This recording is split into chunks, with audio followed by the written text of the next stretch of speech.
Good evening, everyone. Forgot. Good evening, everyone. I'd like to call the meeting to order, and I'd like to ask the clerk to call the roll, please. Chair Duncan is absent. Vice Chair Nunley. Here. Commissioner Manford. Here. Commissioner Jansen. Here. Commissioner Jefferson. Here. Commissioner Ramos. Here. Commissioner Ross. Absent. Commissioner Starks. Yes. And Commissioner Wu is absent. We have a quorum. Very good. We have a quorum. Are there any changes to the agenda? I just wanted to note that for item 2, allocation of homeless housing and prevention around 5 funds to the Meadowview Navigation Center, the city staff report item is being removed from October 8th to October 22nd, and that is the only change. Okay. We will now move to the public comment section of the agenda. If you could please read the public comment script. All right, persons wishing to address the commission on subjects not on the agenda but within the jurisdiction of the commission may do so at this time. The commission cannot discuss or take action on matters not on the agenda for this meeting. To speak on an agenda item, please fill out a speaker card and give it to the clerk. Speakers are limited to 3 minutes per item. And we have one speaker. I do have Eileen Tony. And Eileen, you could step up to the podium. And you'll have 3 minutes. Commissioners, we'll never sorry I haven't been to one of you guys' meetings before. My name's Eileen Tony. I am an HCV tenant and also a volunteer with ACE. I'm here today to basically express my concerns regarding the lack of timely communication and the management that's been, I guess, going on in the HCV office. I've received a verbal eviction last week, and unfortunately, due to the lack of the communication and the paperwork not being put in a timely manner, this last week has been complete hell for me and my family. I'm sorry. I've been unhoused. My organization put in a request yesterday to push through this paperwork that's been sitting in your office since April. And I think if it wasn't for the organization that I volunteer with, we probably wouldn't have gotten that okay yesterday. I don't see any reason why people aren't getting their paperwork turned in a timely manner. There's about 7 more of us that are coming in here right now because we're all facing the same thing. I've worked my butt off to get where I'm at today. And I feel that it's the Public Housing Authority's position to basically make sure that these paperwork and people's recertifications and stuff like that gets through in a timely manner. Because if not, the landlords are looking at us like it's our fault and we're going to be evicted because of it. That's not our fault. We shouldn't have to be threatened and losing the risk of being homeless. That's all I got to say to you guys. Like I said, I have 6, 7 other people that are coming here. I'm hoping that they'll be able to speak as well. Please fix the communication, fix how people are putting in the paperwork. I think if it wasn't for the landlord liaison, we wouldn't have gotten the paperwork, like I said, put in yesterday. But I'm just one of many tenants who are facing the exact same thing, and it's not fair. I work with the unhoused every day. There's no reason for people to be unhoused or losing their housing, period. I got 2 kids that are disabled at home.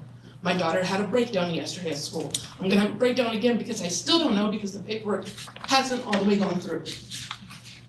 I did 2 years on the streets with my kids, and I'll be damned if I go back to the streets again. That's why I fight every day the way I do for everybody that's unhoused. Please fix the problem. Thank you so much. Do we have any other speakers? Next, I have Keisha Barthel.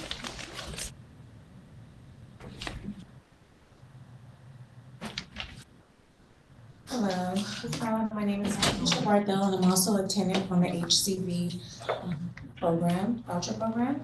And I'm here to talk about the recertification process as well. I completed my recertification in April, which was due April 30th, according to the paperwork that I received. And normally, I usually receive a confirmation that has been completed by August 1st, because normally each year on August 1st, that's when the change should go into effect. So I completed in April, nothing. I have not received any paperwork from housing. I went down there, I set up an appointment, scheduled a whole month out, thinking to get this taken care of. I took a day off of work to get this done. still nothing. That appointment was in June. So at this point, I don't know. I was going over the packet here, the Housing Choice Voucher Program Administrative Plan, and according to the plan on page 12-1, that completion of the annual certification packet, all certification packets for families completed within 12 months of the last annual recertification. So my last one was done in July of last year, and here it is, the end of September, and I have not received anything. And I've been on the program for a while, and it definitely helps out me and my family, and I don't know why it was the delay. That was one of the things that I wanted to talk about. The other thing is that there's a proposed change. I did email for this here to talk about the public housing proposed change. It is the number 4 on the agenda, but I don't know if I'm put in that slot to speak. Am I, okay, so I'll save that for that. I recently took in some foster children, and I submitted some paperwork in March for them to be added on, and nothing still with that. And so I'm kind of feeling like, what am I supposed to do? I don't want to, send my family members to the system, and I want to help them out, but I don't want to also jeopardize my housing and my situation with my other children. And according to the public housing plan, on chapter 5, it states that, the children will be added to my voucher, but I haven't received anything, and I submitted that in March, and so here we are in September, and I just don't know the status of that. So I'm just asking if somebody could help me get this stuff taken care of. The office is closed. I took time off of work to go down to the office for the past 2 weeks. The office is closed. Before they closed down, I was going almost every 2 days to tell them, hey, can the supervisor call me because I have this problem, and I did not receive not one phone call back, and I went down there 4 different times, on 4 different days, and out of my schedule, taking care of my children, and nobody is here to help me. So I'm just asking that you guys look into this recertification packet information, or this recertification program for the housing, and help us out, because I did everything I was asked to do way back in April. Thank you. Thank you so much. Do we have any other speakers? I do not on this item.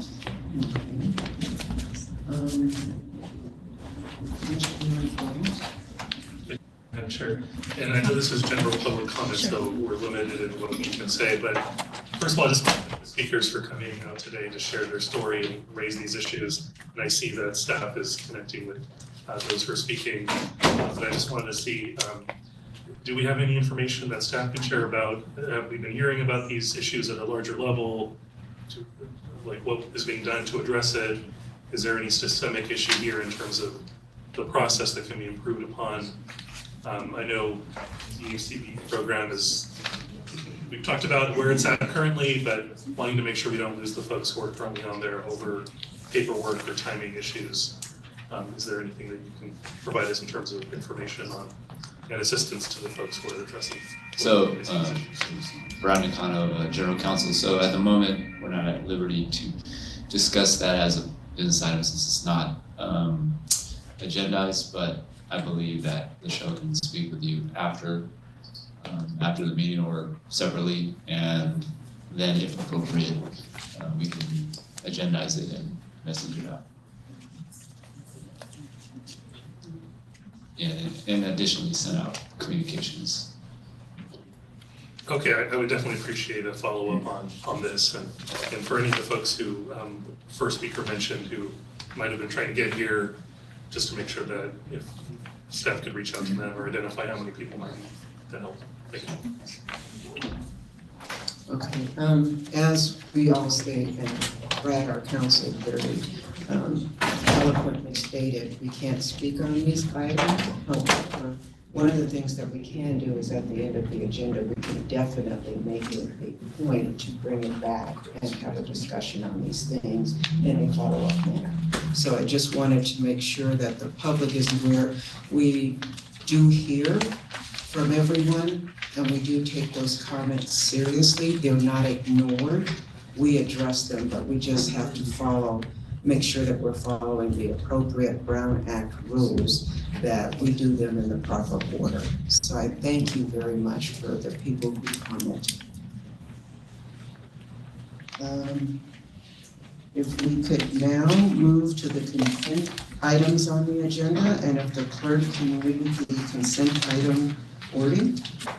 All matters listed on consent are to be approved by one motion unless a commissioner or the public requests that separate action is taken on a specific item.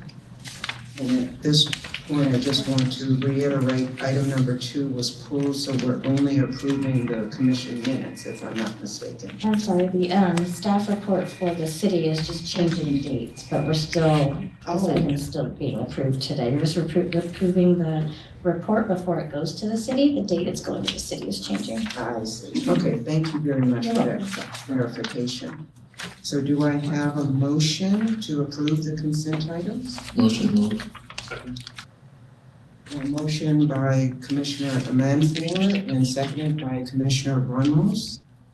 And I believe if I have no objections, we approve the consent items? Madam Chair, Yes. I was not in attendance at the prior meeting. If I could be listed as an abstention, please. Okay.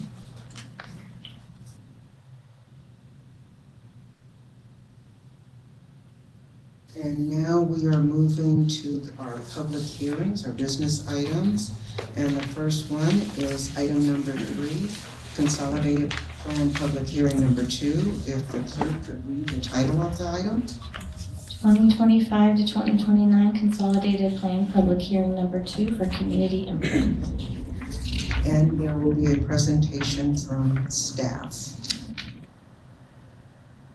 Good evening, Commissioners. My name is Stephanie Green. I'm the Federal Programs Manager here at SHRA.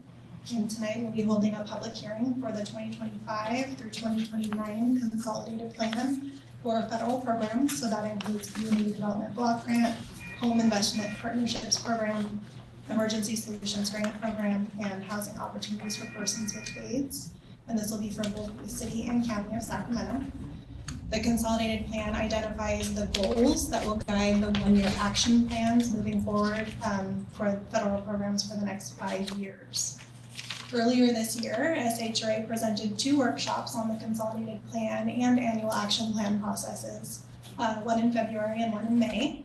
The May workshop was held as a public hearing, allowing the public to provide input on the consolidated plan process and opportunities for community engagement and to comment on the citizen participation plan and language access plan. Throughout the year, SHRA worked with Group Policy, our consultant for the consolidated plan, to undertake robust community engagement and outreach to stakeholders and to develop the draft consolidated plans. Today, Heidi and Sherry from Group Policy are here to provide an overview of that consolidated plan process and the findings, as well as the goals for the next 5 years. We invite the public and the commissioners to provide feedback and comment during today's public hearing. On October 2nd, we will return for another public hearing where we will discuss the 2025 action plan, which identifies the specific priorities and projects for funding in this upcoming year. And those priorities are informed by this consolidated plan. At that time, we'll be asking you to approve both the consolidated plan and the action plan. So without further ado, I'd like to introduce Sherry and Heidi from Group Policy. Thank you, Stephanie. I'm Heidi Agler. I'm with Group Policy Research. We're a women-owned business. We are based in Colorado and do this type of work all over the country. I'm here with my colleague, Sherry Coulter, who was an instrumental part of preparing this plan. Oh, do I do it? Oh, okay, sorry. Thank you. Consolidated plan that Stephanie talked about, this covers the 2025-2029 planning period. We are here to request approval for submission to the Department of, to HUD, U.S. Department of Housing and Urban Development. And this plan covers 4 grants, the CDBG, home, ESG, and HOPWA. CDBG, for those of you who aren't familiar with the program, that benefits low to moderate income people. Actually, all of these grants do. CDBG is a community development program. It provides an opportunity to improve public infrastructure, and that could include improvements to parks, recreation centers, streets, street lighting, sidewalks. Those improvements need to be made in low and moderate income areas. So think of that as like a neighborhood-focused public infrastructure program. CDBG can also be used for down payment assistance and home rehabilitation programs. Home is really a program that focuses on the provision, building, creating, preserving affordable rental and homeownership housing. ESG is targeted to people at risk of and experiencing homelessness and their families. It is a program that provides services as well as housing assistance. And similarly, HOPWA, which focuses on people with HIV/AIDS and families, provides housing and supportive services. This altogether, these programs provide about $9.5 million for the city and $10 million for the county. And SHRA is the administering entity for these programs. As Stephanie talked about, the 5-year consolidated plan is a 5-year planning document that will guide the provision of funds over a 5-year period. So I'm going to talk a bit about the community engagement, the needs assessment, which is a part of the plan that looks at supportive service needs as well as housing needs. Housing market analysis, that's what it sounds like. It's a deep dive into the market conditions associated with the housing market, focusing on affordable housing, and then I'll end with the proposed goals for the plan. SHRA was really a big major part of the engagement, which was incredibly extensive. I'd like to note that for both the city and the county plans, the engagement went well above and beyond what HUD requires. We did very comprehensive stakeholder interviews with 27 organizations that covered 41 people. These were one-on-one interviews, group interviews, focus groups with individuals who are in the business of providing supportive services and housing services. We did direct outreach to 11 low to moderate income neighborhood associations and nonprofit service providers. These are what we call focus groups, where we have these mini discussions about the primary challenges and needs in those neighborhoods and the residents of those neighborhoods. We did pop-up tabling, so we came to events. We went to Bodega Days, Tahoe Park, as well as we did a food truck night. We did some engagement in Citrus Heights, which was a partner on this plan. And in those, we do tabling there. We talk to people about the plans. We're doing a little bit of education and outreach. And then we had cards with QR codes, invited people to take the survey that was available during the course of this outreach. Speaking of that survey, and I talked about that last time when I was here in the spring when we were getting ready to launch the survey, we had over 700 people respond to the survey. About 400 were city residents, a little over 250 were residents representing the county, not within the city of Sacramento. We also provided the opportunity for stakeholders, so people who are in the business of housing and supportive services can speak to the needs of the clients that they serve. They also had the opportunity to take the survey, and they completed that as well, about 141. What we look at when we look at the demographic representation of these types of surveys is we're trying to capture people who predominantly have challenges in the housing market and need supportive services. We did really well in that regard. About half of those who participated in the survey, responded to the survey, were households with children, 11% single parents, 14% were currently or previously unhoused. That's a really hard population to capture in outreach. We're very proud of that share. 29% lived in public housing and income-based housing. Again, this is a primary population that we try to reach through this engagement. 52% had incomes less than $75,000 a year. And then by racial and ethnic breakdown, 11% of the respondents identified as Black or African American, 8% Hispanic, and 37% white. And then the others would be people who didn't identify or said that they were of other races and ethnicities. Just speaking a little bit about the needs assessment primary findings, this is probably no surprise that cost burden and severe cost burden, that's when people are paying more than 30% or severe cost burden 50% of their gross household income in housing costs. Very common housing problems in your area. Home improvement and rehabilitation needs are most prevalent for your low-income residents. Those are people who are living in aging, single-family homes, especially seniors, people with disabilities. They need accessibility improvements to be able to stay in their homes. Mental health services and services for the in-house were top priorities for survey respondents. People talked a little bit about difficulties navigating and trying to figure out where to get help in both the city and the county, and also prioritize that as a top need. And then when we asked about types of housing that people said were top needs, we found emergency supportive housing coupled with homeless prevention, and then emergency financial assistance for people to prevent from being evicted. In terms of the market analysis, about 25% of renters living in the city and the county earn less than $25,000 a year. These renters, to be able to afford the housing, it has to be priced at $625 a month and less. And when we compare that, so that distribution of renters with the distribution of units that are available to serve them, we see there's a gap of 30,000 units, or 30,000 people who need rental assistance to be able to afford higher priced units. About half of that, 15,000 is the city, 15,000 is the county roughly. More than 80% of your homes, we look at homes that are for sale in the market, 80% of those are priced for households making or earning $100,000 and more.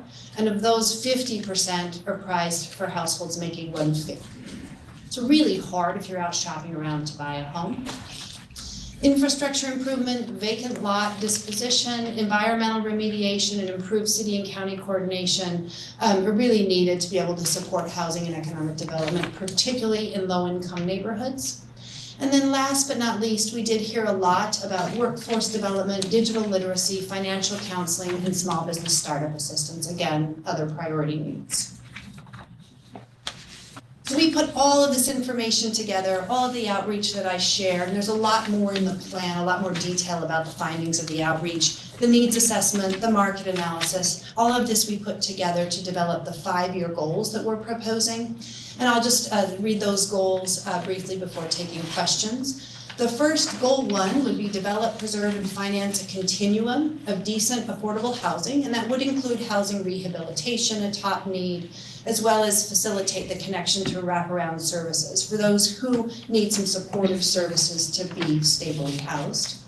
Goal 2, revitalize low-income neighborhoods, eliminate blight, and provide economic development with various infrastructure improvements. That might include vacant lot, environmental remediation, parks, streets, sidewalks, lighting improvements, with a specific focus on the highest need neighborhoods where we got a lot of information.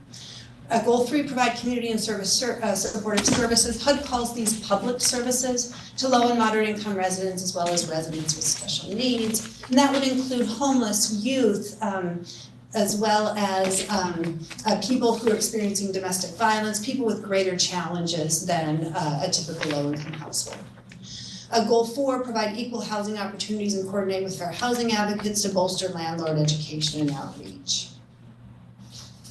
Goal 5, contribute to the continued improvement of the continuum of care system. This is the system that assists people who are experiencing homelessness through the provision of emergency shelters, so supporting shelters, provision of rapid rehousing, getting people housed, providing them with supportive services to be able to get into permanent housing. Goal 6, improve effective and efficient management practices to enhance customer service. So speaking to that coordination priority need that was identified. Goal 7, identify effective workforce development, literacy, financial counseling, and that should be paired with emergency financial assistance for eviction and homeless prevention. Goal 8, support disaster recovery response and recovery activities. And this is in case there are disasters that require housing and supportive services. And Goal 9, which is particular to the city of Sacramento, there is an option to take something called the Section 108 loan. That's a loan against CDBG funds that's paid off over time. That loan is still being repaid, and that loan went to help improvements in the Municipal Village and Twin Rivers transit-oriented development. And with that, I am happy to take questions. Sherry and I are happy to take questions about the process or the development of the goals. Do we have any questions from commissioners? Commissioner Jansen? As the political entities involved in this, were they engaged in the stakeholder process, or are they more at the end result of presenting this? Or No, they were engaged throughout along the way as we developed the plan through one-on-one interviews. I should say I will be presenting to both of those entities, the city and the county, in October. Commissioner Ross? Yes, well, thank you for the presentation. I appreciate the goals and so forth. My question would be with your surveying and your staffing, where do those staff come from? How well do they know this community, the Sacramento community? Because you said you're from Colorado, correct? Yes, my firm has done quite a bit of work in California, so we have assisted, and mostly Northern California. We have worked for SHRA for probably over more than 10 years, starting with the completion of a very comprehensive fair housing study for the organization. We also have had presence in Northern California probably for about 15 years doing this type of work, as well as assisting with the assessment of fair housing studies that were required. We do have multilingual staff as part of our firm. When we engage in these, we're engaging people with these interviews and through these pop-up events. Those are events where we're asking people to come talk to us, learn about the consolidated plan. We're inviting them to do the survey. It's really more important to have staff who understand how to engage people, and that's what we're really looking for. So people who are very adept at having conversations with residents, can talk to them about their needs, and all of our staff are very skilled in doing that. We work throughout the country, so we're not just a Colorado-specific firm. Okay, but I guess my concern when we're talking about recommendations and outcomes for this community, would it be people that have a very sensitive lens on what some of those needs are in the Sacramento region? So are your staff hired from here, or are they coming from somewhere else? Our staff are, we are, all of our staff are based in Colorado. We are, and that's the reason that we are all based in Colorado is for federal tax purposes. So we, it's difficult for us to have full-time staff who live in a different state. Okay. Well, I appreciate the comments. I guess my concern is a Sacramento resident, and for SHRA being a joint powers authority for the city of Sacramento and for the county of Sacramento. I think there may be, my recommendation also would be not to say that your work is not great, but I'm just curious to see, did we have other local firms bid for this particular project in these assessments?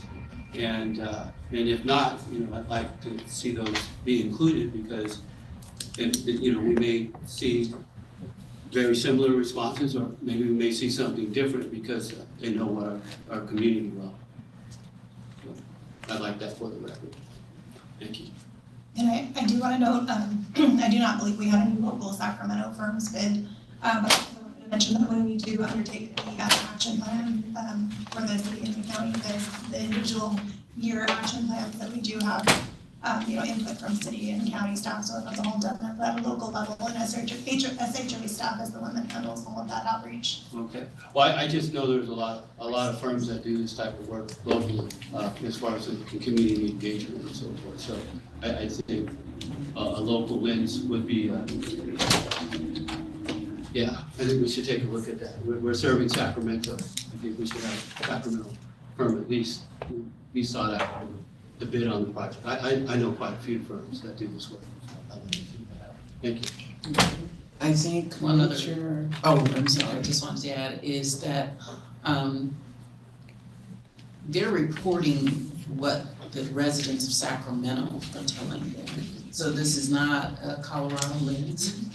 This is very much driven by the participants and people for the surveys and the outreach. And, everything that they're doing and what is reflected here is all Sacramento people. It just happens to be that the firm is located in Colorado, but knows Sacramento very, very well in terms of working with us over the past decade. But I do hear what you're saying in terms of, an RFP process. And, we regularly go out and bid, but it's, whoever is the most qualified to do the work is who is selected. Okay. Just wanted to add that on.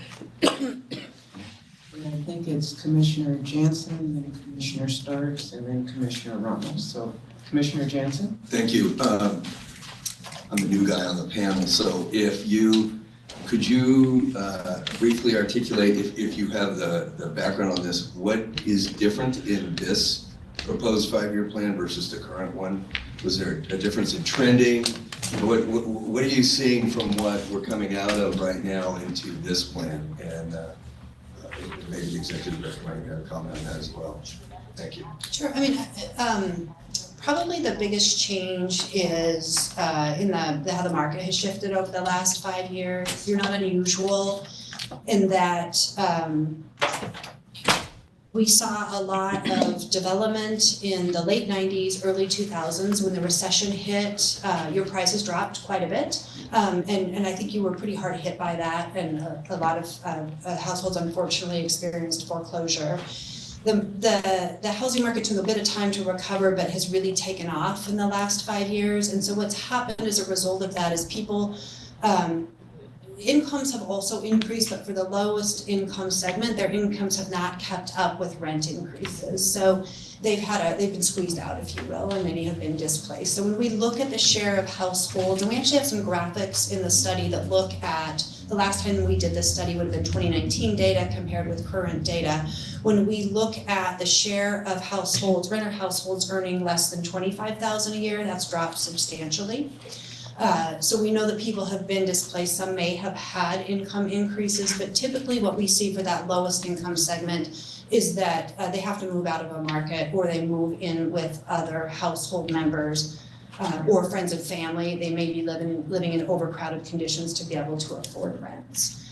So your gap, if you will, the 30,000 unit gap, has shifted as a result of people leaving the market, as well as you have a lot more high income households, so renters who are making over 100,000. So you look very different, predominantly because of the shift in the rental market. On the homeownership market, the rise in interest rates in recent years has made it very difficult. You had an increase in home prices. The rise in interest rates made it even harder to be able to buy a home. So it is more challenging, much more challenging today than it was 5 years ago to be able to afford a home to buy, particularly for a middle income renter. It is, I realize that's probably a little bit more of a California phenomenon than other places, but anything about this that's unique to our region here in Sacramento? I think what's particularly unique to Sacramento is the volatility. So the downturn hit you pretty hard. During the Great Recession, you took a while to recover, and then you really took off. So you've definitely seen, I think, as a result of price increases, pretty extraordinarily high increases in this region of California in general, has filtered down to you. You're not as expensive as some of your surrounding areas, but you're getting closer than you were. So you're no longer kind of you're no longer affordable, like the affordable market as you were, and that's going to change pretty quickly. I think we definitely see this sort of filtering when very, very high-cost communities lose any level of affordability. Those more affordable, not truly affordable, more affordable areas start to really ramp up in terms of their housing costs. Is the rent market following the same trend as the house purchasing market? Sometimes those are on different pricing. Yeah, I mean, the vacancy rate that we had in the study for your rental market, the time that we were collecting the data, was about 3.5%. And what we'd like to see is a rental market that's at 5%. That makes it easier for people to sort of turn, find units freely. So it's still very, very tight. Even though units have come online, we've seen some stabilization in terms of incomes in the housing market nationwide, and it's still really tough. And when you have to think about the housing market, we talk a lot in terms of sort of medians or indices, but what you really have to look at is that segmentation of households by incomes, because not all households experience the market the same way. So a high-income renter household, so a renter household making $75,000 or more, and there are a lot of them, may be just fine even though rents are increasing. They may not like it, they may have to cut back on some things, but they can still stay housed State House, where when the rental market is shifting up really rapidly, those households in the 0 to 50% AMI bracket, particularly if they can't buy a voucher, and we know that vouchers are really hard to get these days, there's never enough funding for vouchers. They really don't have any choice in the market. They can't, and they're not competitive with those $75,000 households and higher. Thank you. Commissioner Starks? No, I'm gonna pass. I think Michelle made the point, in terms of, just for the audience, just so that you guys know, studies like this, they run through our city. They run through people, everyday people who are part of these surveys. And I think you made that point. I just didn't want anybody to run away without thinking that we have some folks, so thanks. Commissioner Ramos? Yes, and Commissioner Jensen asked the question mostly that I was going to ask, and I appreciate the explanation in terms of the market analysis and the change, the trends. But I guess what I'll follow up with is, compared to the current plan or the goals in the current plan, have you seen a shift in terms of what those goals are from the current plan to this plan? In the survey, were you hearing people, or the stakeholders that you met with, the survey, et cetera, were you hearing different priorities coming up in terms of what the goals ought to be? And so is there a shift in terms of what is being prioritized from the current plan to this one? Yeah, and I didn't answer that the first time. Thank you for bringing that back. The goals that we have crafted for this plan, I feel like are reflecting current priorities more than potentially what we've seen in past consolidated plans. Sometimes goals are really broad, and that's intentional because of the way that HUD works with these plans. But given the extensive outreach that we did, and keep in mind that we were helping SHRA with the last plan, it was during COVID, so that was a little tough to be able to fully engage like in person, like we were able to with this plan. And there was a lot going on. There was a lot of sort of other funding that were fitting into that plan, a lot of amendments that were happening too. So we had the opportunity in this plan, I feel like, to really intentionally look at the feedback from stakeholders as well as the feedback from the resident survey and craft goals that were more precisely targeted to being able to address needs. So if you think about what would have been happening in 2019 and early 2020, people were just trying to, kind of stay afloat. They needed rental assistance. They really weren't thinking as long-term. They probably weren't thinking as intentionally about coordinated services. And you see here a longer view, more of goals that are focused on economic stability. So when you think about workforce, building up workforce, digital literacy wouldn't have been as much of a priority in the last plan as we're seeing now, since there's so much more remote work, and also accessing information online is much more prevalent. The other, pieces of this plan, that coordination piece that I talked about, when you have a little bit of a time to take a breath and you're not in sort of the chaos of where we were with the pandemic, you can think about systemic change. So how could we make sure that people, low-income people, are able to access the services that they need? There's some confusion about where to go, how to get information, and you see that as a priority goal as well. So definitely a shift. I don't want to suggest that there is a deprioritization of any of the top needs. So public infrastructure, particularly in low-income neighborhoods, still a priority need. Housing, creating, building, preserving housing, still a priority need. But those priority needs and those goals are bolstered with these others that are looking at long-term economic stability and some, sort of systemic change in terms of navigating services. Any other questions from commissioners? I do. Oh, Commissioner.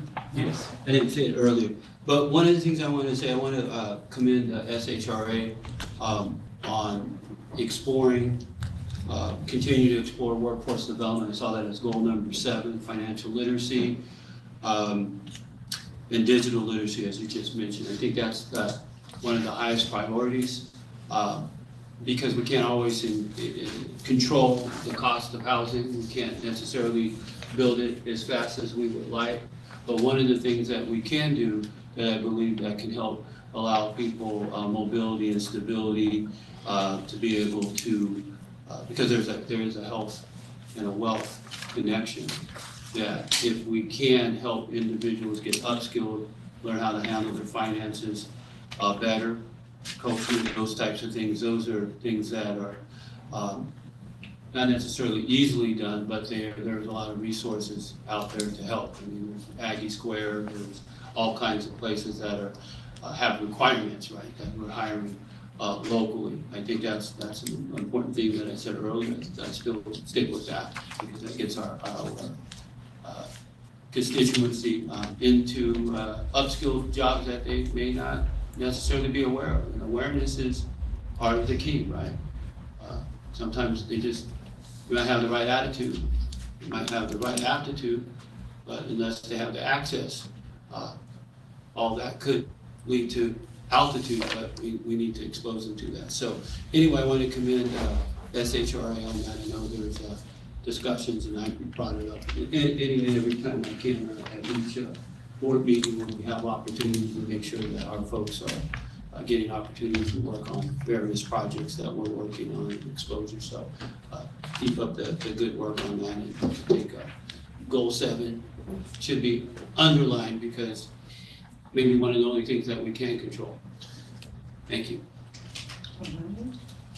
And because I have a tendency just to be granular. Under your market analysis. I've been absent my whole life, but I would And then the market analysis that's in the executive summary on page 5, 23 in my packet.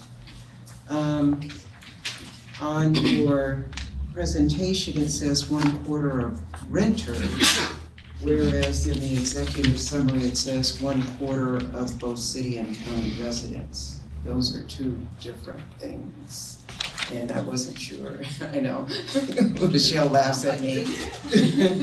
I can certainly take a look at that unless Sherry knows off the top of her head, but that's something that we could take a look at and make sure that we didn't get this. Yeah, because I know Thank you for if that. someone were to see that and they're like, well, is this misinformation or are we being misled? And you don't want that, so Right. it's always My, those, oh, go ahead. you know, go on. My guess off the top of my head would be, this is the share of people who are making less than 25,000, is that correct? Yeah. My guess is that we are representing the renters in the survey, just given that low income, and Right. that the survey, given the demographics that I shared, are more representative of renters. Yeah. That's what I We'll go ahead thought. and address that. Yeah, when I saw residents, I went, whoa, that seems, that was one thing. And then I noticed it was on, and this is just for my information, it said city and county residents earn less than. So then my question came in, if it's earnings, what about, are we talking about seniors who maybe don't have earnings or others that, where are they represented up here? I wasn't sure. That's a very, very good question. For earn, when we use the term earn, we're using that equivalent to an income less than. And so earn may not necessarily be earning from a job. That would be what your income level is. Trying just not to be super wordy, but we could certainly change that to income less than if that's more clear for folks. Because it I wouldn't just, want to just suggest it's the working population, exactly. right, okay. Well, I think that was the only question that I had about it, that I think the other commissioners did a very good job asking some good questions. So at this time, let's see, I would like to open the public hearing. And do we have any comments from the public? We do not. I thought, or was the young lady? That's for item 4. Oh, for item 4, thank you. Okay, if we have no public comments, there is no motion needed for this item, so we can move on to item number 4. Thank you.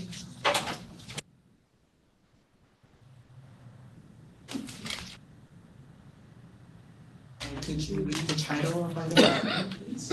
25 Annual Public Housing Plan for the Housing Authority of the City of Sacramento and the Housing Housing Authority of the County of Sacramento, submission of the 2025 Public Housing Agency Annual Plan 2025, Public Housing 5-Year Plan, and mission and continued occupancy policy and the administrative plan to the U.S. Department of Housing and Urban Development. I understand there will be a presentation from Ms. Good afternoon, Vice Chair Nunley and members of the Commission. My name is Renee Vigorni. I am a Program Integrity Analyst for the Housing Authority. Today, I'm presenting the proposed significant changes to the 2025 Public Housing Agency Plan, which includes the 5-year plan, the annual plan, the admissions and continued occupancy policy, and the administrative plan. The PHA plan is a comprehensive guide to the Public Housing Agency policies, programs, operations, and strategies for meeting local housing needs and goals. This annual review process of the PHA plan allows our agency to receive feedback from the residents and the community to improve our policies and procedures.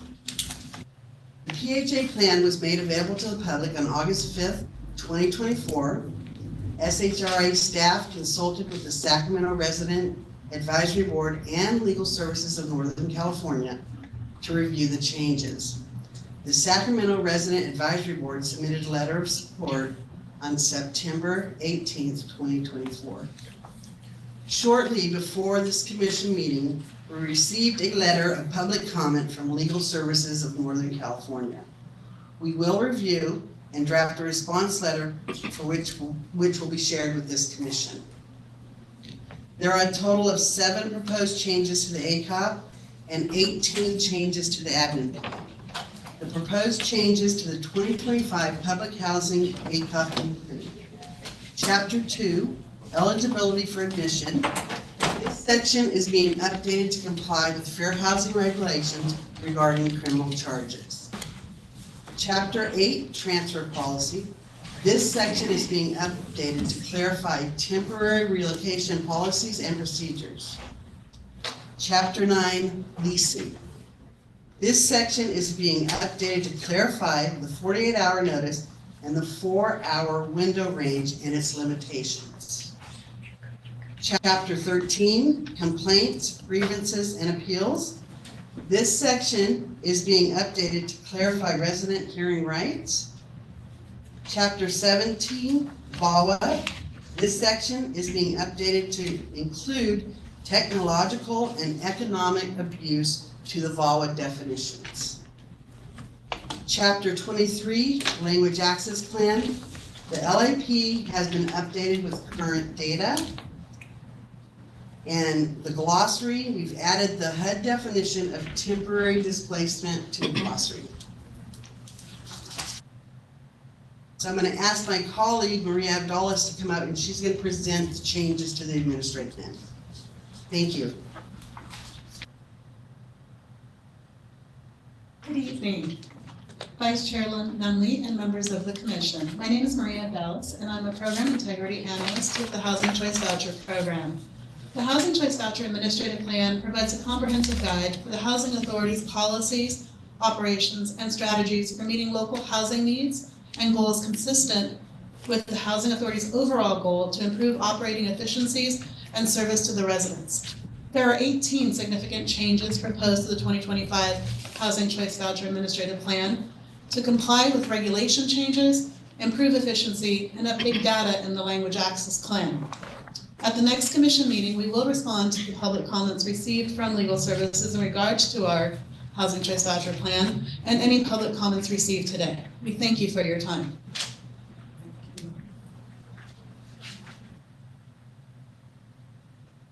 Okay, do we have any questions or comments from commissioners? My comment is I just appreciate Legal Services review of citizens and so forth, giving comment because that's helpful. They may have greater time to dig into it and give comments that I've taken a look at those and they seem very salient and worthy of consideration. And anyway, I just appreciate that because, you know, the table is round and together we're better. So thank you. Commissioner Ramos? Yeah, just a sort of process question. So I think you indicated at the next meeting, we would be looking at an updated version that would potentially incorporate any feedback from this that you all agree with or other sort of potential public comments. And if from a historical standpoint, is it typical that, because I recall getting this letter like this, I think last year, which I think we usually get like the day out of like hard copies. So I appreciate all the work folks are doing, but if they could get it to us earlier, that would be great for us to review. But have we historically usually accepted most of the recommendations or disagreed with them? What's the likelihood that we would typically incorporate the feedback that we get? So I'll just kind of give the overview. It's really why we do this two-step process, so that we have an opportunity to actually go over and review all of the comments that legal services makes, get any input from you, and then come back at the next meeting so that you can see exactly what their comments are and then our response. And you are correct, usually this is about the time that we get it is either the day before or the day of the meeting, but that's fine because then that gives us the time to have that type of discussion before the next meeting. So that's what you'll see where we agreed and made the changes, or if there was some level of disagreement and, you know, we may not have modified that. In terms of do we accept all of the changes, I think it varies. But there are a lot of times that they'll catch that we'll definitely go ahead and change. But I don't know, would you say for the most part, you know?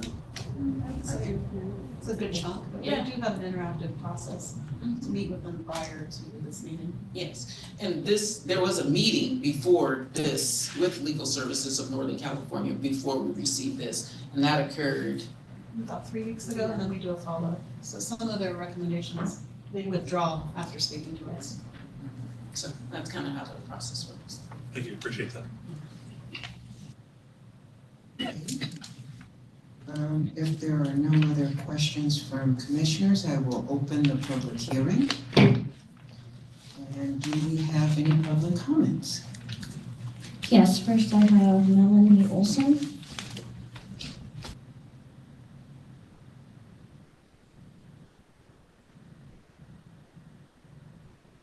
Good evening, commissioners. The comments that I would like to share this evening are specifically related to the proposed draft of the 2025 Administrative Plan for the Housing Choice Voucher Program. I respectfully submit the following two comments. Comment 1, due to the increasing concern of families participating in the Housing Choice Voucher Program engaging in threatening, abusive, or violent behavior toward personnel, we request a clarification in the 2025 admin plan that clients who have threatened staff as defined in the admin plan to the point that the Housing Authority has proposed termination may be denied a request to move, and while there is a pending decision on the proposed termination. First comment. The second comment that I would like to submit this evening is also related to the 2025 admin plan for the Housing Choice Voucher Program, specifically related to the Housing Quality Assessment Standards or HQS standard inspections. We would request a clarification that the admin plan note that if a family has missed an inspection appointment, that inspection would then be considered a failed inspection. And that concludes my remarks. Thank you very much. She's representing the public? Yeah, she's representing the public. Can I get a clarification? I missed exactly what you were requesting on your first point. And when you said we, are you representing a particular organization or? I'm speaking as a member of the public. Thank you. But in disclosure, I do work for SHRA. But my comment is regarding to the comment period for the admin plan that's still under review and still under draft. And the request was that if a client has made threatening or violent threats against personnel, and that client also submits a request to move, and the Housing Authority has proposed a termination of that client from the program because of the threats, there's a process that the Housing Authority goes through to evaluate the proposed termination. During that period of time, the comment is that the admin plan clarify that before a decision has been made on that termination after it's been proposed, that no move request is approved during that period of time until a decision was made. Thank you. Okay, and I think since this is public comments, we can receive the comments. Also, is that submitted in writing? And I know it doesn't have to be, but will you be submitting it to the staff in writing so that we can make sure that it's appropriate? As I understand, all public comments received related to the admin plan will be evaluated by staff and then will be finalized. My question is this is, great. Is there an employee organization with SHRA? Because to me, it sounds like your comments are coming from an employee perspective. That's what they'll sound like to me. And I just want to clarification. I'd like to remind the board that this is public comment and it's not a question and answer period. So we're to receive the comments and take them under consideration. Well, then I'm asking council. So are these coming from? I think that he's saying we can't answer. We have to table it to, it's actually an action item. Okay. I'm just saying that I find the comments interesting. She said that she's speaking and submitting the comment as a member of the public. Okay. So. Okay. I'm sorry, but is it possible for us to just agendize this comment for the next upcoming meeting? It's possible that We have to do a motion afterwards. yeah, afterwards, Okay, and yeah. especially when it's towards the end and we're looking for comments from the commissioners at that point. Do we have any other comments? Yes, I have Nikisha Barthel.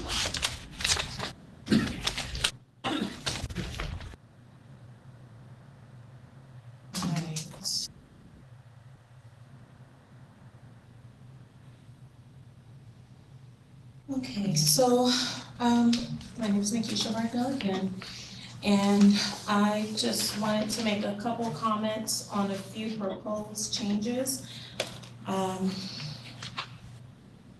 The first one is to the admin plan on page 5.2.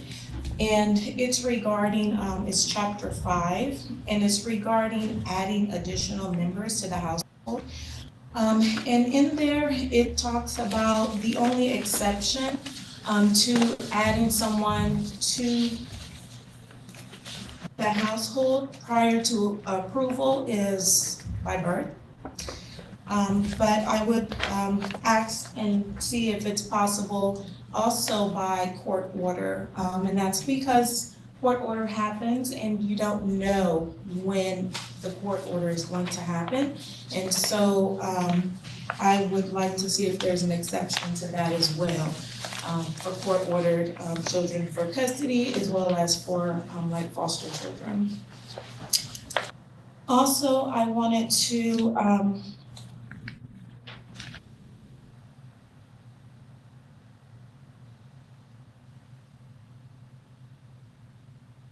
for the recertification for chapter 12 for on page 12-1 for completion of annual recertification. It does state in there that the PHA will have all certifications for families completed within 12 months of the last annual recertification, and I just want to possibly add different types of I guess, what will happen to the staff if that's not done in the timely fashion. As a tenant of HCV, we have different deadlines and timeframes that we must adhere to, and so I just want to make sure that it's transparent as well for the staff to be able to do what's in the administrative plan as well. Then the last thing that I wanted to comment on is that In 2021, the administrative plan had an addendum added for the Family Self-Sufficiency Program. And at the time, I was on the program and I utilized that tool very well, where I was able to work and add up about $15,000 of monies that I did have to fight very hard with HCB to get my money at the end of the program, just for whatever reason. But I did get that.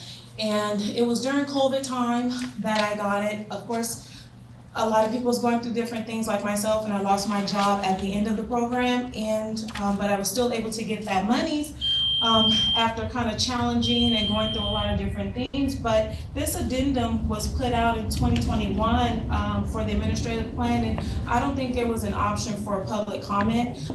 In that plan, it put in there that successful graduates cannot rejoin the program for a second time. And when I joined the program, when I was working and everything was great, which I am working again now, but at the time I was told that I could reapply because I did put up and wanted to appeal graduating from the program in COVID. Thank you. During COVID, okay. So if you could look at that paragraph 4 of 2021 plan, and as well as the current one, and maybe make some updates to that, allowing graduates to have that opportunity to get back on the program, because that's what I was told before this addendum, and I was on the waiting list, and nobody told me that this new change went into effect. Thank you very much. Thank you. Do we have any other speakers? We cannot. And at this time, I will close the public hearing. And there is no motion needed for this item, so we will now move to presentations. Could you read the title of item number 5, please? Budget update, housing choice voucher, and homeless innovations. And there will be a presentation from staff.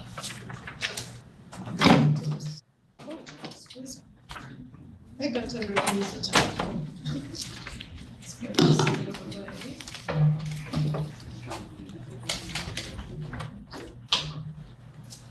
All right, just want to make sure everybody's awake here, so we'll go ahead. Good afternoon, Commissioners. My name is Mary Liz Paulson. I'm the Director of the Housing Choice Voucher Program, and I'm here to present and go over the 2025 budget for Housing Choice Voucher and the Homeless Innovations Program.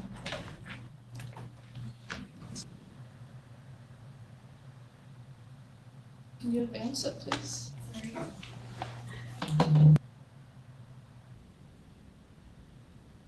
Technical error.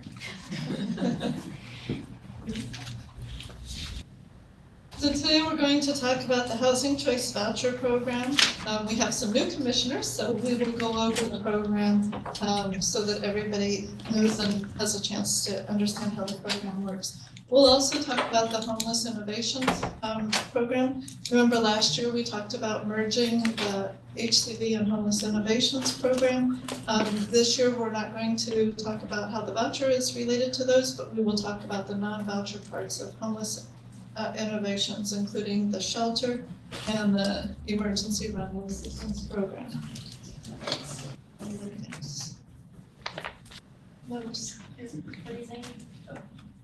Okay, so I'm going to ask you to advance for that.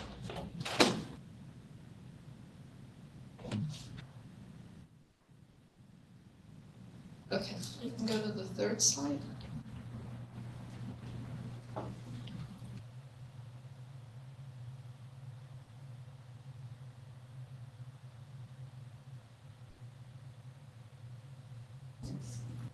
My Zoom is trying to quit.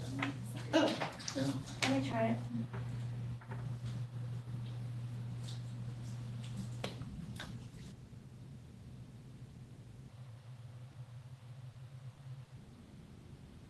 Okay, I think the presentation is in front of you, as well as there's some presentations at the door. So if we can look at the slide number 3, it's a diagram, and we can talk about that while we continue to work on our technical difficulties. Thank you for being so understanding. Thank you. So this is a diagram that I like to use to explain how the Housing Choice Voucher Program works. You can see there's three primary partners there. The tenant or the voucher holder, the landlord, and the housing authority. So let's start talking about the tenant or the voucher holder. This is why we're here. We're here to help families who are low income receive housing assistance and the subsidy. There we go, thank you. So we'll start with the participant. You can see that there's a relationship between each of the three parties, but the relationship is between two of them. So when we look at the tenant receives a voucher and takes that voucher out into the community and looks for a unit that they'd like to rent. Once they find a unit, they engage with the landlord. There's some paperwork to be filled out. If the landlord agrees to rent to that tenant, then they work with the housing authority and enter into a contract we call a housing assistance payment or HAP contract. Now, the landlord is choosing the tenant as their tenant. We are not, we as the housing authority are not doing any matchmaking. We're not matching a landlord with a tenant.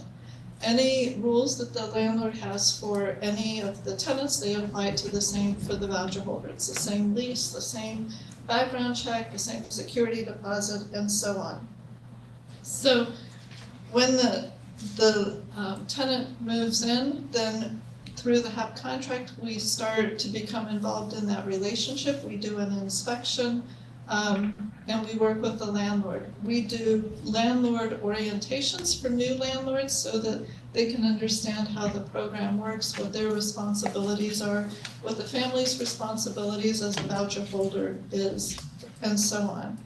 We work with and we regularly pay out a housing subsidy to more than 3,700 landlords throughout Sacramento City and County.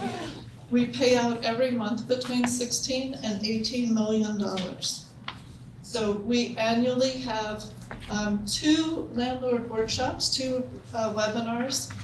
When we did our last one in July, we had more than 400 landlords registered to attend. We actually had more than 200 viewings, and I say that because you can show it in a conference room. We don't know exactly how many people attended, but we know that more than 200 landlords were represented there. So then as we move to the housing authority, the housing authority first manages waiting list, and so we'll talk about that as that's how the family gets started. We currently have 8 waiting lists that have a total of about 83,000 applications that are in process. In process meaning they're on the wait list. Could you repeat that number? I didn't come up. 83,000. 83,000. That actually represents 60,000 households because households can apply for more than one waiting list. The housing authority, as we have availability, we take families from the wait list, we select them, and we go through the eligibility process. We then issue vouchers to families that are eligible who begin the process to lease out. So inspect the units. Every unit that a family finds is inspected before the family starts the subsidy, and then we annually inspect afterwards. We complete about 1,000 inspections every month, 1,000 inspections on a monthly basis. We issue payments to to landlords primarily, as I mentioned, but we also do issue payments to tenants because when I talk about rent, that's including the cost of utilities as well. So we cover rent and utilities for the family. If the family has 0 income, and I get this question a lot, does a family have to have income to be eligible for the Housing Choice Voucher Program? And the answer is no. If family has 0 income, they pay 0 in the subsidy, and the housing assistance payment, the HAP, pays the whole rent. But we also pay the utilities, and if the family has 0 income, then we give funds to the tenant on a monthly basis that they pay the utilities with, so that they have rent and utilities covered. Additionally, the Housing Authority recertifies all of our participating families on an annual basis. I'm going to defer to cross fingers. There we go, okay, it worked. Okay, so we're gonna talk a little bit about who is a voucher holder, who are the families that we assist. Do you have a question? I do. If the chair doesn't mind if I is it beneficial if the rent has utilities built into it, or is that, there must be some formulas to drive that, or they have to be separate? How does that work? It depends on the landlord, it depends on the properties, and there's different reasons why some rentals include all the utilities and some include none and the tenant pays all. And then you're right, we have a formula, we call it a utility allowance. It's an allowance based on if the utility is landlord or tenant paid, if it's gas or electric, but it's all calculated. So it's a generalized amount, it's not specific to that particular tenant when we pay the utilities. Thank you. Sure, good question. So let's look at who is a participant within our HCV program. So 33% of the families that we are assisting were homeless at the time they received the voucher. So they moved literally from homelessness into housing. 36% have children. 45% consist of a family with an elderly person in the household. Elderly is defined as 62 years or older. 28% are female-headed households, and 90% of those female-headed households do not have another adult in the household. And I'm saying that because within the family, they choose who is the head of household. So if there is a two-parent household, it may be the female, it may be in a traditional family, it may be the mom, it may be the dad, they choose. So because it's female doesn't necessarily mean it's a single-family home, a single-parent home, but in this case, it does. So of those, most of those, by far, over 90% are single-parent households. 74% have a disabled person. When we talk about a disability, we're talking about a permanent disability. 57% are single-person households, and 27% of the households that we serve have income from employment.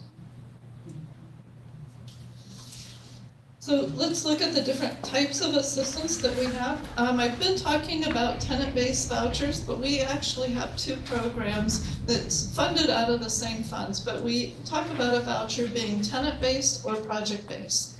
If it's tenant-based, the tenant receives the voucher and they go out into the community and they find a unit that they would like to rent. There are some limitations, of course, in rent and size and so on, but they choose the unit and the voucher follows them as they move from unit to unit. The family has to be in the unit for 12 months, and then after the initial period of 12 months, they can choose to move. And about 500 families or households are regularly in the move process at any point. So it tends to be a pretty stable number.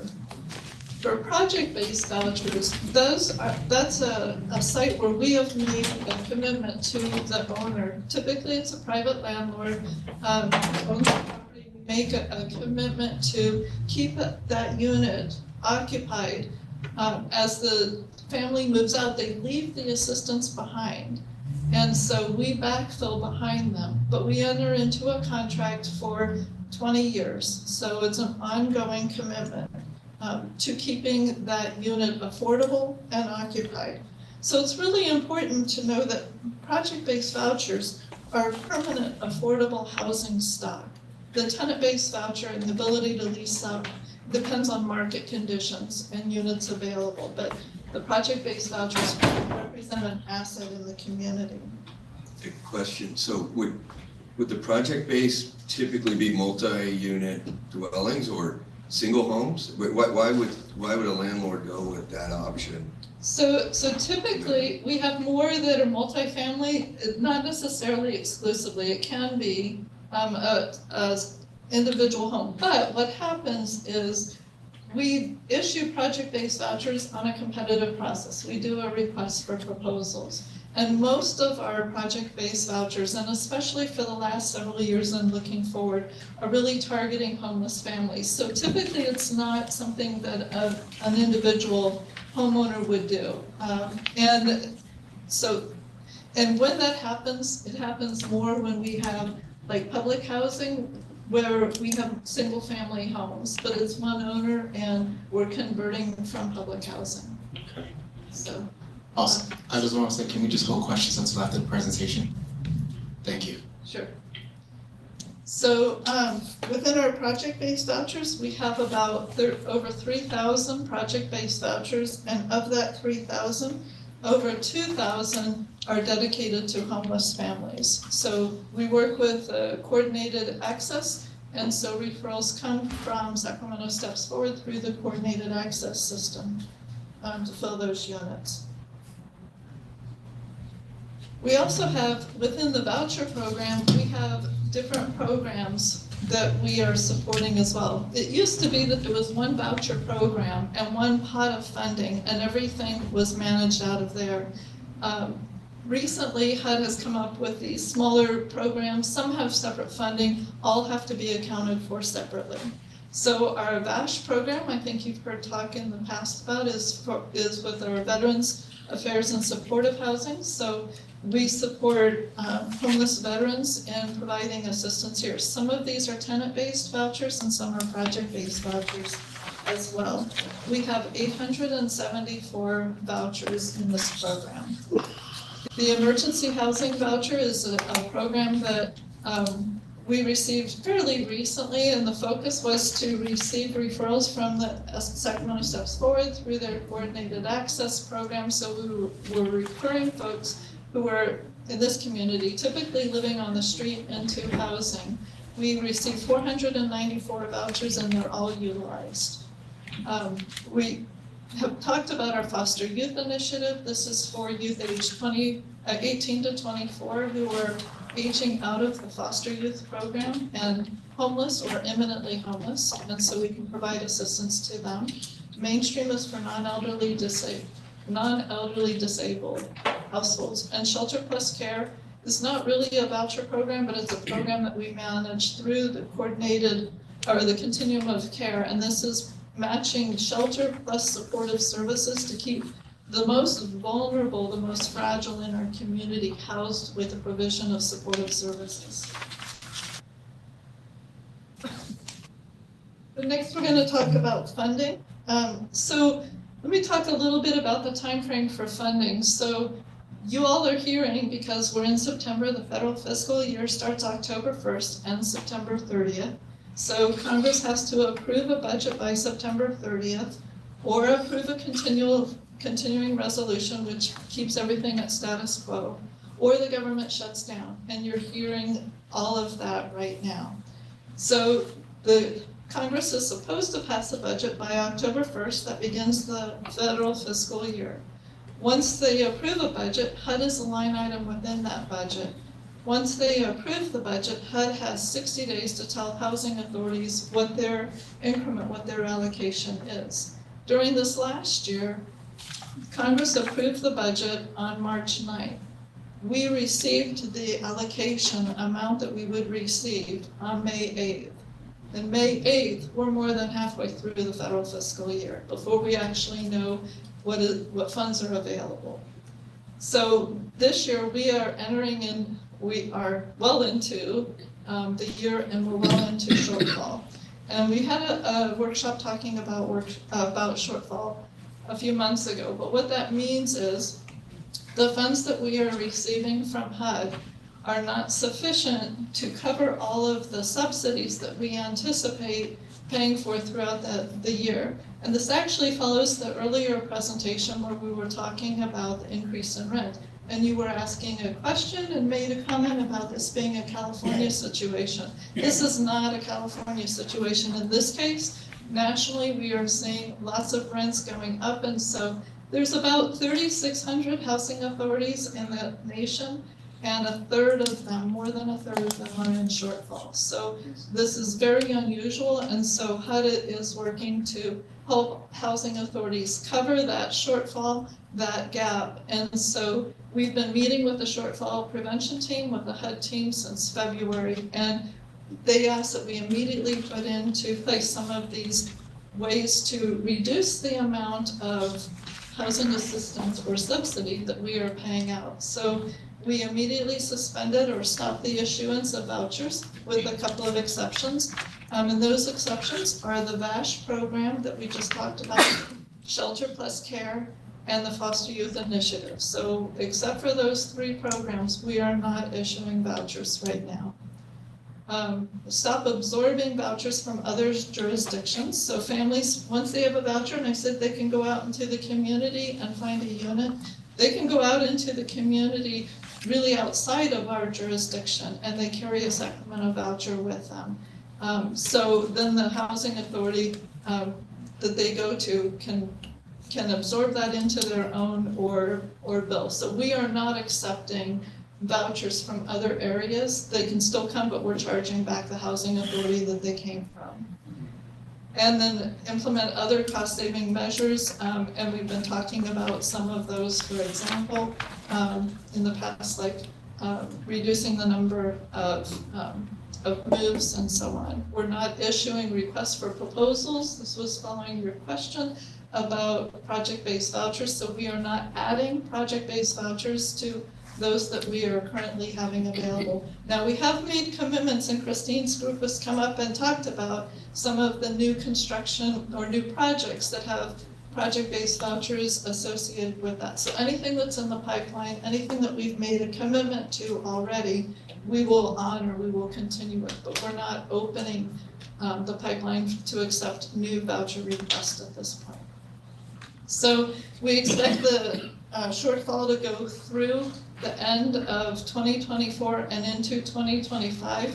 We don't know for how much longer the shortfall is until there's a budget and we know what that is. But we are planning to continue all of these cost savings measures until further notice, but for sure into 2025.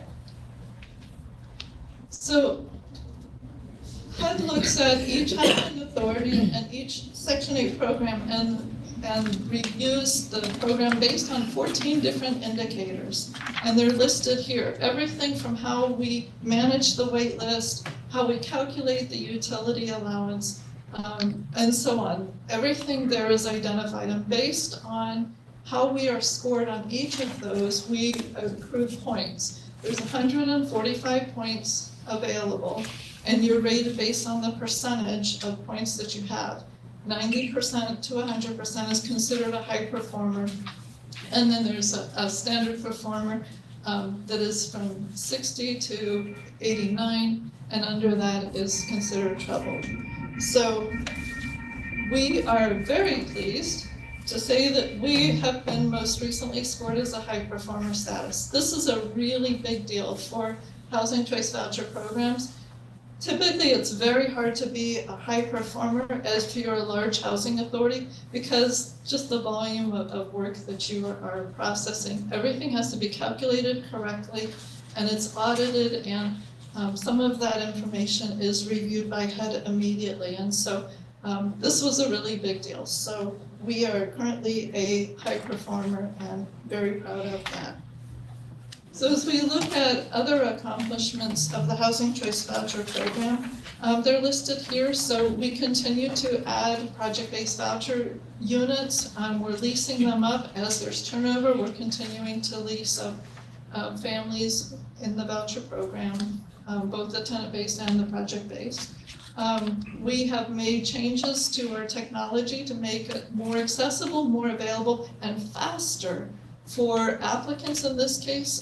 Applicants can update their information while they're still on the wait list. When I started in the Housing Choice Voucher Program, any family who wanted to update their address had to submit it in writing. And we used to have stacks of papers where staff had to go in and do the data entry. That's all done by the family electronically. They can go in and they can update that now. We've updated the resident portal. There's some new changes this week on making the recertification process easier and more aligned with the paper, so that's a big deal. We've enhanced the landlord portal so landlords can do their business online. They can see who they're getting paid for and which tenant and how much subsidy is associated. They can do more and more work online, which means they don't need to come to the office. So there's lots of changes within HUD, and we're continuing to adapt to all of the many changes and regulations and changes there. And then we are moving faster ourselves in processing moves, for example. So as we look ahead, we are looking to increase the number of landlords participating in the Housing Choice Voucher Program. We continue to streamline, use technology, adapting to the changes within HUD, and continuing to manage the funding available. So I wanted to show this because this is the results of, partial results of a customer service survey. We make the customer service survey available to voucher holders in lots of ways. It's on our website. When families come in into the office, then they can fill out a survey. I only captured results from the last 30 days. So these are not from a long time ago. These are still current and relevant, but really wanted to lift up and celebrate, give positive attention to our staff who are doing really good work, as you can hear, and really difficult, really hard work with folks who are not universally appreciative or cooperative. So really, really challenging work, and they do a great job. So now I'd like to move into homeless innovations and talk about the shelters there that we oversee as well. Some of this you heard from Sarah's presentation last meeting, so we'll go kind of quickly. So there are 3 shelters that SHRA oversees for the city. The first one that we opened was Emergency Bridge Housing. This is a shelter of currently 50 sleeping cabins that house transition-aged youth, aged 18 to 24. And you can see the services that are provided there.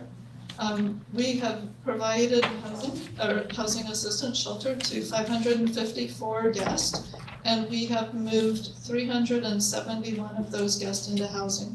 When I say we have staff there on site. Last meeting you met James Landreth and Tammy Davenport, who are located at the site. But we also work with service providers who are on site. This is First Step Communities, who's doing an amazing job, really a good job in housing homeless guests who are young people living at the site. Our second shelter to open was Meadowview. This is a shelter that is serving single homeless women that are all adults. No children are there, and you can see they're in a spring shelter that's pictured in the bottom left-hand corner. And you can see that this shelter has accommodated or has provided a bed for almost 1,000 homeless women since it opened, and have housed 340 guests. Next was our X Street Navigation Center, and you can see where this is located. If you're going north on Highway 99 and take the off-ramp to go to San Francisco, you would be on the freeway that's cutting through the bottom left-hand corner. That's an overpass. So if you look down, and I do all the time, you can look down at the X Street Navigation Shelter. And you can see this is a shelter that has 100 beds for single people, both men and women. And again, the numbers are similar in that we have served or housed, provided shelter to almost 1,000 guests there and moved 380 guests into housing.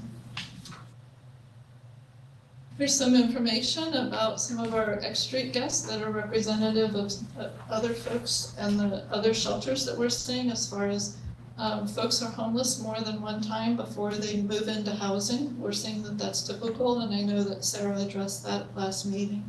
You can see the average age of folks, the race, ethnicity of folks, and then how many folks are disabled who are homeless. We partner with Downtown Streets team. They provide job readiness training for the guests who are staying at our shelters as they are cleaning up the neighborhood. They receive a stipend while they are there, and it's a win-win for everybody. The community benefits, the individuals benefit as well. While folks are staying at the shelter, we engage not only with employment readiness training and housing preparation and stability and income stability, But we also are working in with our service providers who are there on site.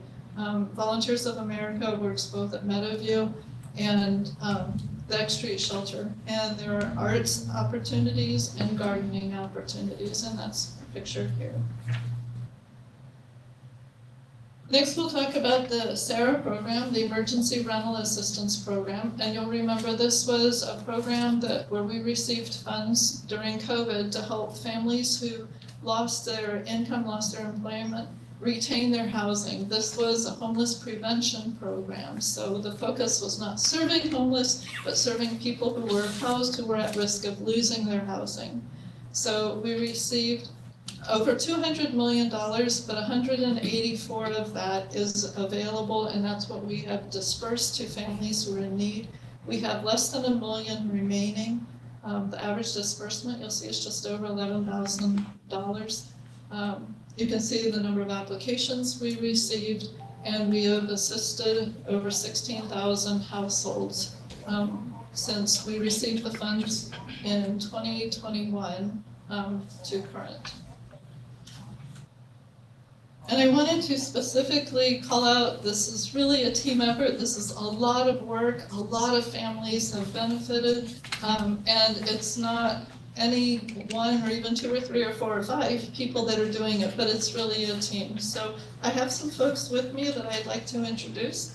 The HCV program has about 100 staff, and I have program managers. I'd like to introduce Troy and Melanie. Troy Lynch and Melanie Olson are two program managers. We have 6 supervisors, and I know Eli was here. He needed to leave for a class this evening. So I have 6 supervisors. I have a staff manager, and we've got all sorts of other folks who really work together as a team and really do amazing, amazing work. Within our homeless innovation team, you met James and Tammy last meeting. We also have an analyst, Priscilla, who works with them. With our SHRA team, I think when we started, we talked about our team of about 40. You can tell from the numbers that we are wrapping that up. We're into the last $900,000 to disperse. We've got 2 folks who are working on that full-time, and we've got a few other folks and folks in the call center who are continuing to disperse the last of those funds.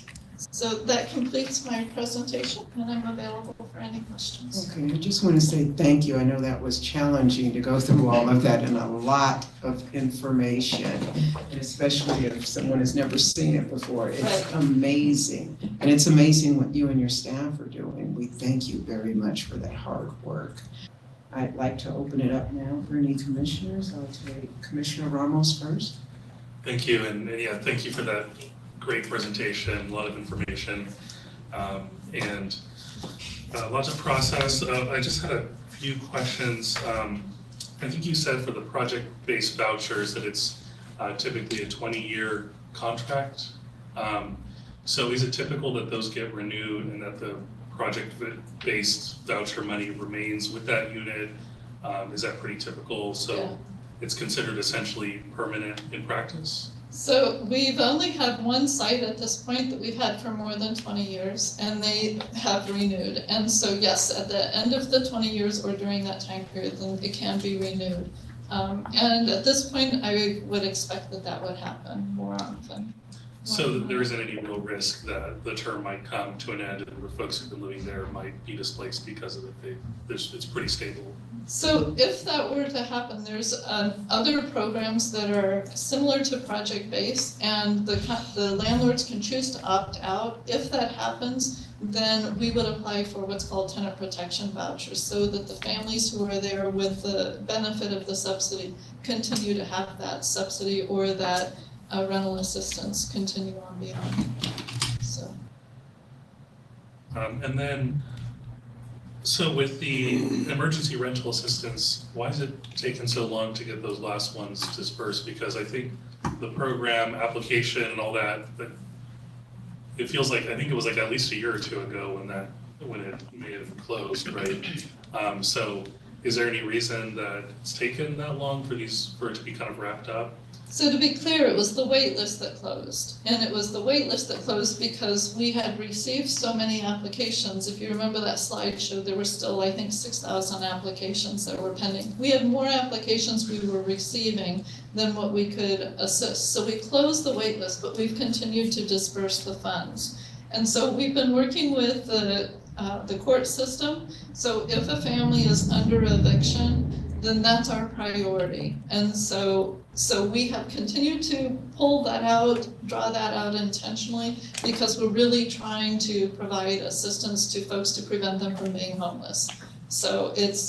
And at this point, the number of folks that we're assisting on a monthly basis is down, thank goodness, I would hope so, because we as a country are recovering, or we'd like to think we're recovering from COVID.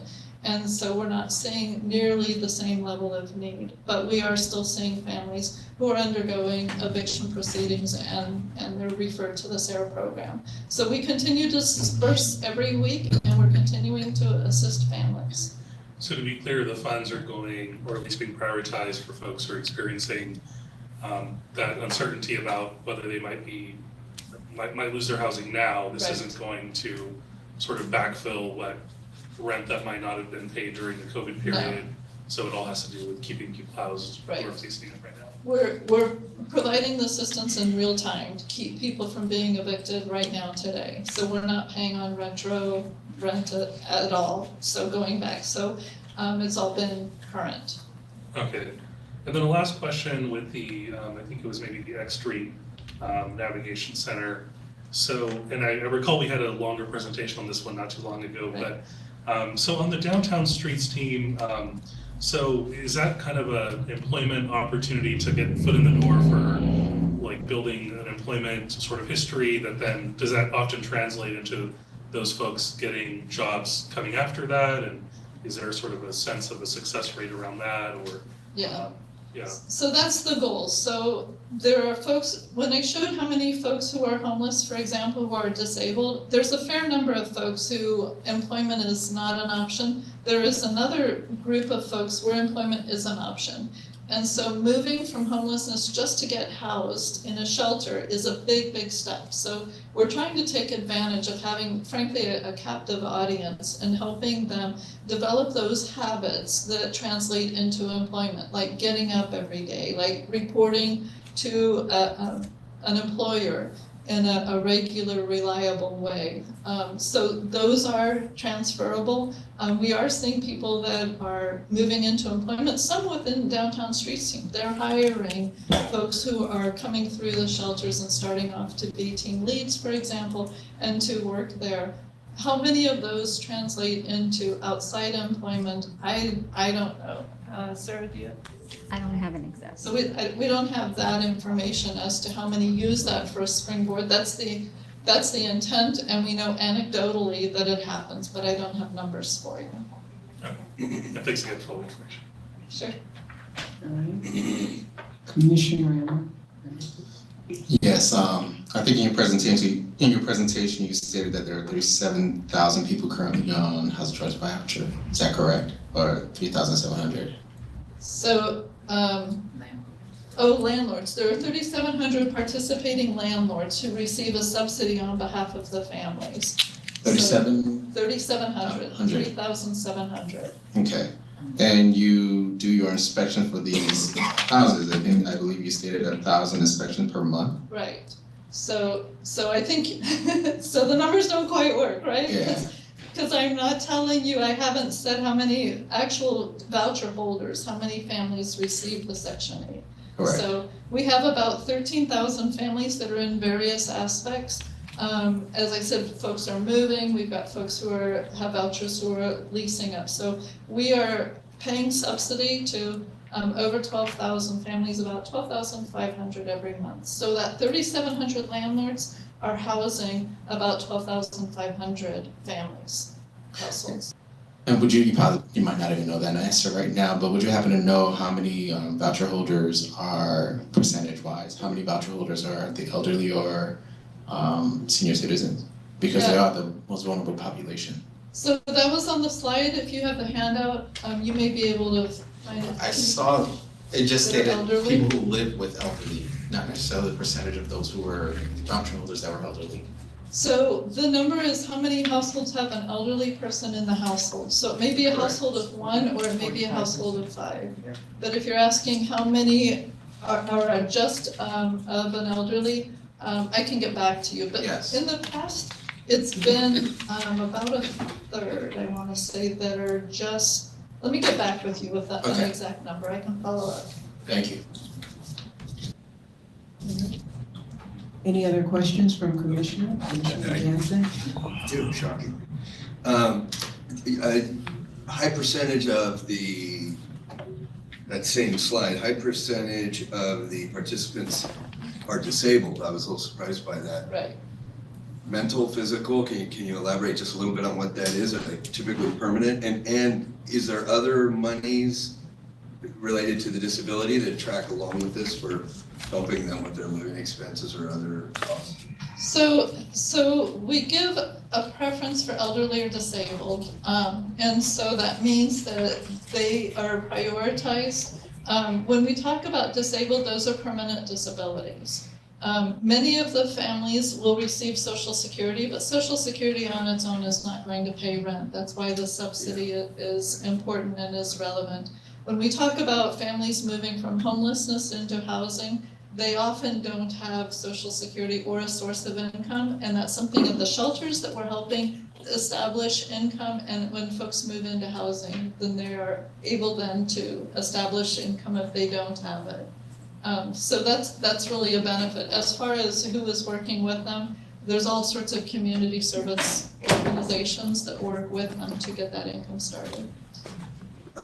Thank you. The transitional youth, do you have a sense of what percentage of those come out of foster care? I'm assuming this is like 18-year-olds, 19-year-olds, and 20 is what you're referring to, people moving into adulthood. Yes, so for the emergency bridge housing, that's the shelter that is supporting young people aged 18 to 24. I don't have a percentage. I don't have a number as to how many are coming out of the foster youth program. However, on the voucher side, we do have the Foster Youth Initiative program that is vouchers specifically for youth aged 18 to 24 who are coming out of foster care.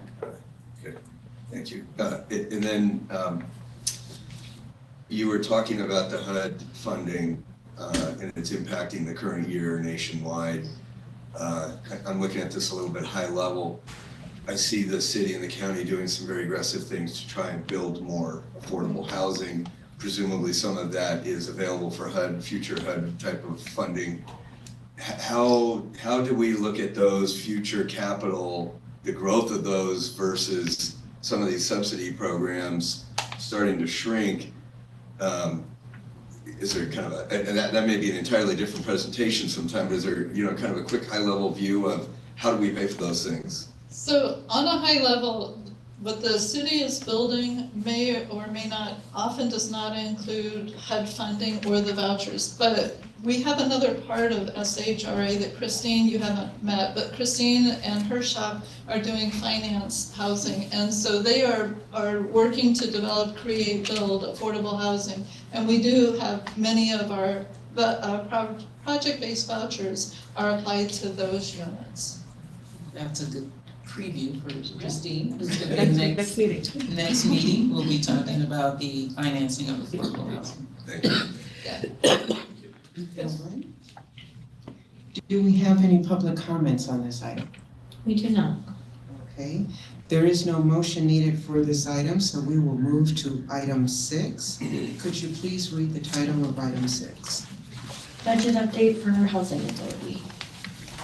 And we will have a presentation for the staff.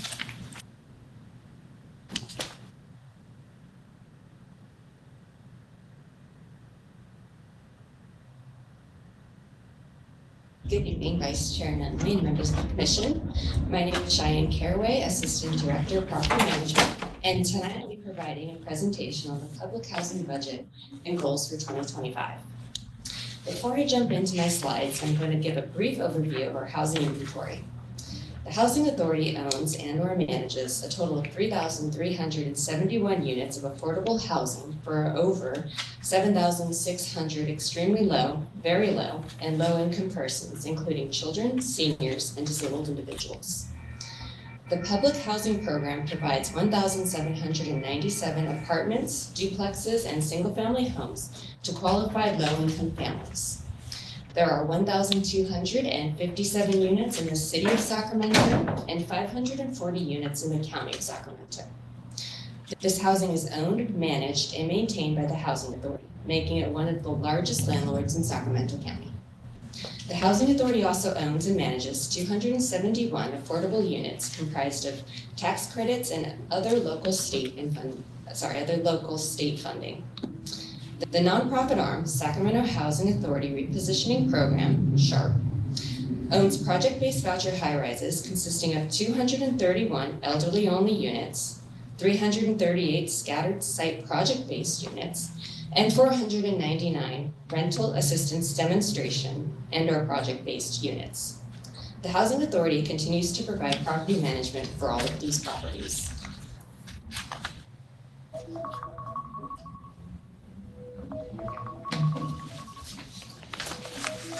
This slide shows the relative expenses that the Public Housing Department is looking to incur in 2025 versus SHRA expenditures as a whole. The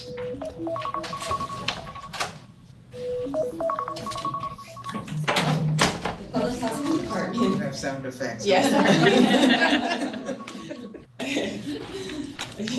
The Public Housing Department consists of property management, maintenance, resident services, and asset repositioning RAD.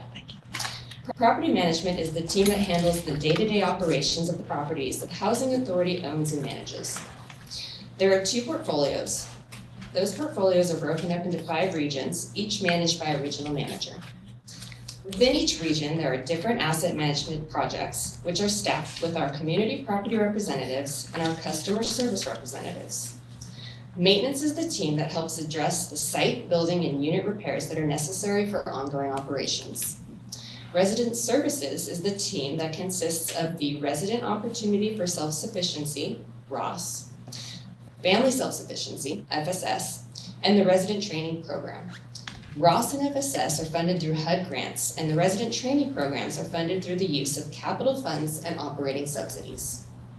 The Asset Repositioning, or the Rental Assistance Demonstration, RAD, program allows the Housing Authority to convert public housing units to a Section 8 housing platform while allowing the public housing authorities to perform rehabilitation on its aging portfolio.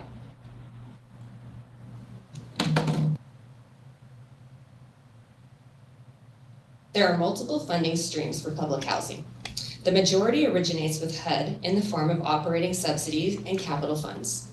The remainder comes from tenant rents and resident services grants such as ROS and FSS.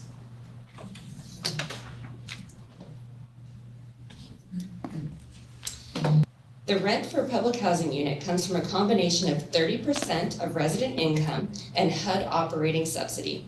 The operating subsidy is a HUD supplement to tenant rents, which allows for the rents to be affordable while also providing revenue to manage and maintain the properties.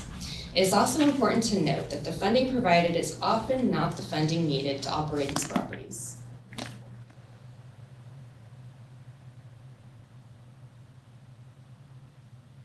Funds is a grant that provides funds annually to public housing agencies for the development, financing, and modernization of public housing developments and for management improvements.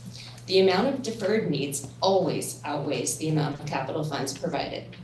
This underfunding is what led to the creation of recapitalization and repositioning programs like the Section 18 disposition process or the RAD program. The increase in the capital funds over the last recent years are what allowed the RAD concept to pencil out. In previous years, there would have been operating shortfalls if the Housing Authority had not pursued RAD transactions for its properties.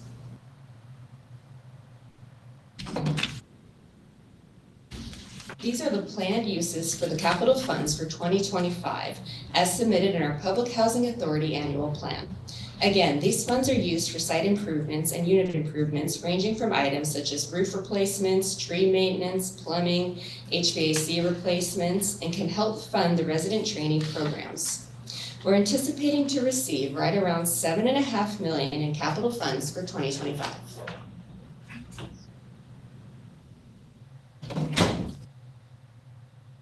The Resident Services Program is funded through grants that are generally awarded on an annual and multi-year basis.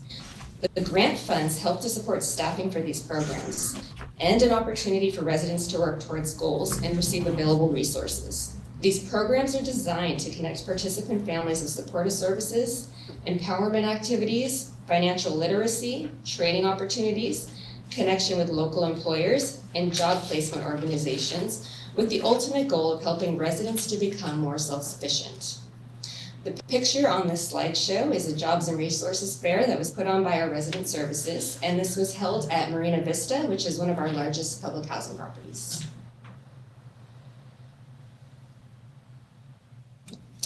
To date, we have 64 city and county family self-sufficient participants, and we have 160 city ROS participants. And some of the resources these participants received were homeownership, credit, and financial literacy workshops in partnership with Chase Bank, F&M Bank, and Golden One Credit Union. We had free school supplies for back to school. We've also partnered with the Sacramento Food Bank and Family Services for a diaper distribution program, and to date, over 600,000 diapers have been distributed. Operation Gobble served holiday meals to Alder Grove and Marina Vista residents.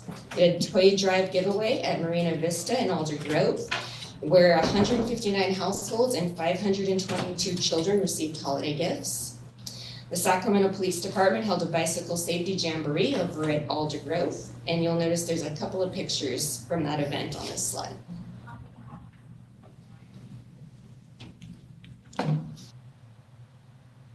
The Resident Training Program is a component of the Resident Services branch of the department. This program is funded through public housing capital funds and operating funds.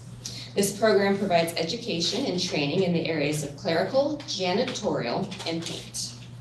Currently, there are 11 full-time trainees and 1 part-time enrolled in the program. We are also actively recruiting for additional trainees, and we are ramping back up after COVID.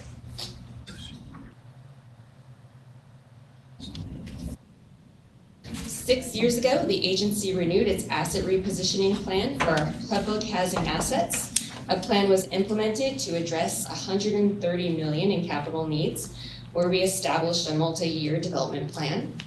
We're currently on and wrapping up RAD 3, which consists of 3 separate properties: Riverview Plaza, Pine Knoll, and Big Trees. These properties total 183 units, and to date, construction has completed 154 units, with 29 units currently under construction. Pine Knoll, which has 30 units, was completed last December. Riverview Plaza, which is pictured on the slide, has 124 units and is currently undergoing the last phase of construction and anticipated to be completed by the end of the month. Big Trees is 29 units. It's also under construction, and that as well is anticipated to be completed at the end of this month. The next RAD project will be RAD 4, which includes the rehabilitation of 104 units in the county, consisting of 5 properties. Construction is scheduled to begin on this in early 2025.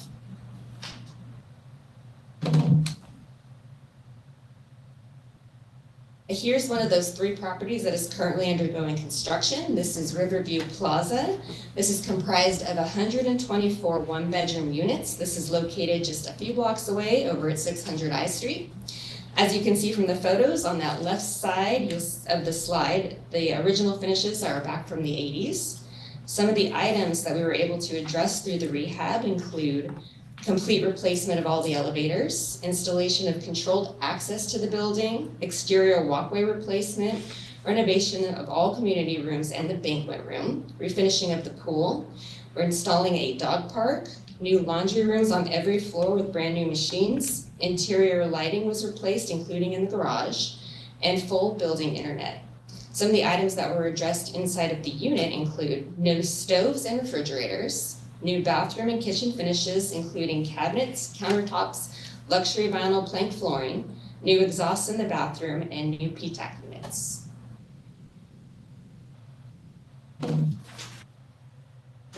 The goals and objectives for 2025 include our resident services, administrative, operational, maintenance, and asset repositioning, or RAD.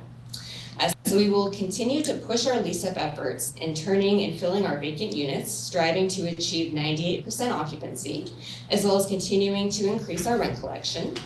We'll continue to pursue additional federal and non-federal grant funding. The grants will allow us to expand services and resources to our residents, providing greater literacy, job opportunities, and support for the residents that we serve. Similarly, resources garnered through RAD conversions and tax credits could allow us to supplement cuts in public housing subsidy and retain deep levels of affordability to our very low and low-income residents. We continue to pursue measures to increase efficiencies in our management operations through the increase of training, technological advances in our operations, and standardizing our operating procedures across the board. This will afford us the opportunity to maintain a successful property management team.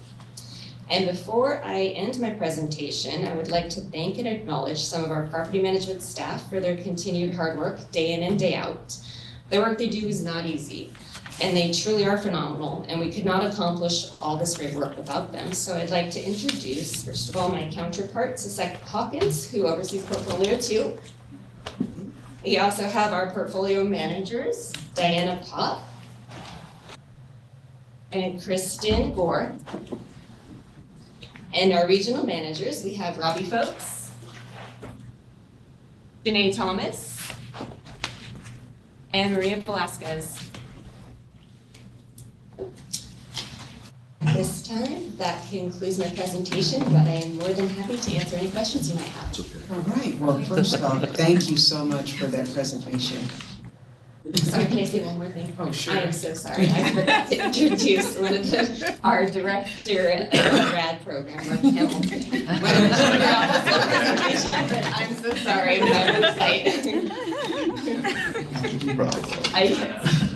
Now I'm more than happy to answer questions. Well, I want to say thank you so much for that presentation. And boy, there's a lot going on, and kudos to you for being the last presentation. Getting kind of late. Thank you to that. Do I have any questions from Commissioner Ramos? Yeah, just initial, just basic question. So we talk about the housing authority. So to be clear, it's 2 housing authorities, or is it just one when it comes to public housing? So do the city and county separately own different properties within their jurisdiction, or is it all just SHRA has one authority for public housing? It is 2. Yeah, you have the city and the county. Does that cause any issues, or like, because it's just SHRA administering together, right? No, in fact, I think it benefits our community in the sense that there is only one entity that you need to come to. So if you live in the city and you want to transfer, to the county, you don't have to then go and get on another list for another housing authority. So that really provides very seamless operations for our residents between the city and county. However, as far as HUD is concerned, there are 2 different housing authorities that we do have to report on for our public housing. And the funding streams are also distinguished between housing authorities, so that, okay. Yes. All right. Thanks. Any other questions? Well, seeing none. Clerk, are there any public comments for this item? There are none. Okay. There is no motion needed for this item, so we will move on to item 7, and if you could read the title. Fiscal year 22 Public Housing Assessment System Scores Update. Okay. And the update will be provided by me. So we did meet on September 4th, and SHRA staff provided updates on the 4 public housing assessment system sub-indicators and efforts that have been underway to improve those scores. This included Kay Worthington from Finance provided an update on the audit, which I believe we still are trying to make that September 30th deadline, and obviously we're at September 18th. However, they did ask for an extension. Suzette Hawkins, Public Housing, noted that the Public Housing has completed the NSPIRE pre-inspections and is currently conducting ongoing unit inspections. And unit inspections are assisting with identifying unreported vacancies, which in turn helps address uncollected rent. And I know that there's still some ongoing back and forth with what are the inspection standards that still needs to be worked out. Suzette also provided an update that the occupancy rate is trending positive, and staff is utilizing the term team and added SHRA resources to the maintenance team. Sarah O'Donnell provided a recap on the recent HUD visit. HUD staff came from around the country, and the goal was for them to provide a fresh perspective on our public housing portfolio. Commissioners were interviewed as part of this visit and discussed their experience. This HUD visit will result in a report which staff has not yet received. And I invite some of my fellow commissioners who were there if they have any other comments. Okay, and so that is our update from that. Are there any public comments on this? There is not. Okay, there is no motion needed for this item, and so now we will move to the executive director's report. So I will make this as brief as possible, but first I'd like to welcome our new commissioner, Chris Jansen, who has been appointed by Supervisor Frost from District 4. He fills the seat for our previous commissioner, Mel Griffin, and he will serve through 2027. So I wanted to see if you would just want to have a few brief words. Thank you. Happy to join the commission and looking forward to the work we do, and participated in the supervisors just forgot what they call it, the workshop recently, and that was very educational. Looking forward to the follow-up on that as well. Thank you. Yes, Commissioner Jansen is referring to a workshop that we had at the county that dealt with all kinds of things, our governance structure, and a lot of the RAD transactions and affordable housing, all that other great stuff. So I'm glad that you were able to make it. It was a good overview to get started. That's great. Our next commission meeting is scheduled for October 2nd at 4:30, so make sure that's on your agenda. There will only be one budget presentation. You guys are like, thank God. And then there's a couple of things on the calendar of events that are coming up. The Wong Center has a senior housing grand opening on Friday, October 18th at 10 a.m. And then I also wanted to mention Marisol Village has received a award. The American Planning Association Sacramento Valley section has chosen SHRA to receive the Award of Excellence in Best Practices award category for Marisol Village. The jury felt the project went above and beyond by providing residents with services, parks, programming, access to future light rail station. They felt the project made a tremendous effort to make planning convenient and accessible to the community, and they were impressed with the breadth of language translation. They appreciated diversity of funding sources. We appreciated those as well, and the formation of the public-private partnership. So they felt this type of project is what gets them excited about the future of affordable housing and planning. And it would not have been possible without a huge contingent of federal, state, local, and community partners and supporters. So very excited. Marisol just continues to shine and win lots of awards, but also as people come, they want to tour, and they always want to go to Marisol Village. So we are actually having a tour tomorrow from the Deputy Executive Director of OMB, Office of Management and Budget, the money people. So we really want to talk to them. But yeah, they definitely want to come out and take a look at Marisol. So we're putting in a pitch. And that's all I have. All right, well, thank you so much. I would like to, I don't have anything to report out for myself. However, I would like to make a request from the speakers this evening, especially at the very beginning, if we could maybe get agendize and a report back on the status of some of those. Appreciate it. and I think some other commissioners may have something. For the agendized item that you're requesting is both the speakers and also, I think the one regarding agendizing the administration's response regarding disqualification of voucher holders due to threats and missing inspections. I'm not sure if we have to title it, but. So that will be a part of the item next week, because remember I talked about it's a two-step. So then we incorporate all the public comment and everything into. Perfect. Next week, next meeting. Oh, sorry. Next meeting, next meeting. I wasn't sure we had to be specific with the wording, but yeah. Yeah, no, appreciate that. Any other comments? And I also would like to take the time to welcome Commissioner Jensen to the commission meetings. And you do have some things.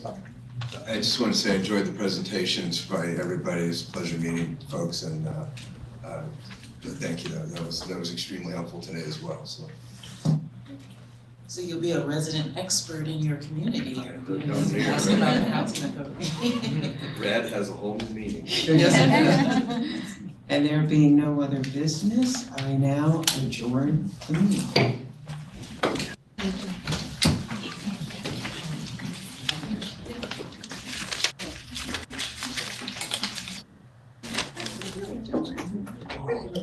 you.